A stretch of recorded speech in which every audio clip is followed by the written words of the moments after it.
इनको दुकानों के आगे ना खड़ा होने दिया कर। ना ना पता नहीं कौन है अभी मैं ठीक कर लूंगा इनको।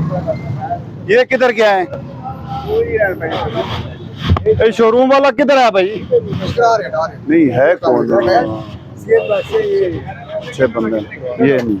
अभी एहतियात करें, मैंने कल भी आना है, रोजाना आना है, ये पता नहीं किस वक्त आना है, टाइम का पता नहीं है किस। और आज तो मैं बता रहा हूँ, कल इंशाल्लाह मैं फाइन दूंगा। आप देखो, हाँ देखो ना, ये जो थोड़ी पार्किंग भी छोड़ो ना, ये दोनों गलत खड़े हैं। ये अभी देखो ये किसकी है? नहीं अपनी है तो उधर लगाए ना। देखो ये जगह तो ना बुला कर, एक गाड़ी के पीछे दूसरी गाड़ी लगा सकता है। किधर है उसको बुलाएं तो सही।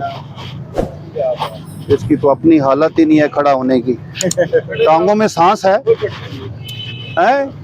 कुछ चेक करें, सांस ले रहा है कमजोर है। इसको कुछ खिलाया पिलाया करें। ये देखें ना, ये क्या किया हुआ है आपने? अभी निकालें गाड़ी। ठीक है सर, अभी निकालें। कल से ये सामने आपके इधर जो रक्षे लगा के चले जाते हैं, ये न लगाना।